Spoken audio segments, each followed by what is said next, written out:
એસીનું machine છે તે પણ અહીંયા આજના કારણે ઓગળી ગયું હોય તેવા દ્રશ્યો જોવા મળી રહ્યા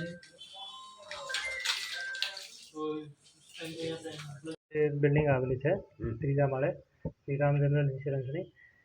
તો અહીંયા એસી ફાટની ઘટના બનેલી છે. ત્યાં લોકો જવાબદારી હતા અહીંયા એમને થયેલી છે. એમને અત્યારે સ્ટર્લિંગ હોસ્પિટલ રાખવામાં આવેલ છે.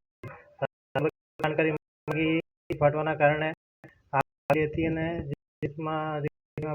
કાગળો અને સામગ્રીમાં આગ પકડી લીધી હતી. એના કારણે થોડી વધારે હતી. અત્યારે આગ બુઝાઈ ગઈ છે અને જે કર્મચારી એમને હોસ્પિટલમાં એડમિટ કરવામાં હતા. 6 કર્મચારી આવી ગયા હતા જે આના જ સ્ટાફ છે અને તમામને સ્ટર્લિંગ હોસ્પિટલમાં અત્યારે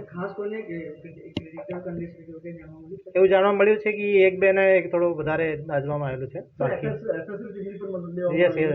એસએફએસએલની ટીમ બોલાવવામાં આવેલી છે અને થોડાક વારમાં આવી જશે. Okay sir, thank you. હા, પોઈન્ટ કરनी છે સ્ટર્લિંગ માંથી તમાર ભાઈ ને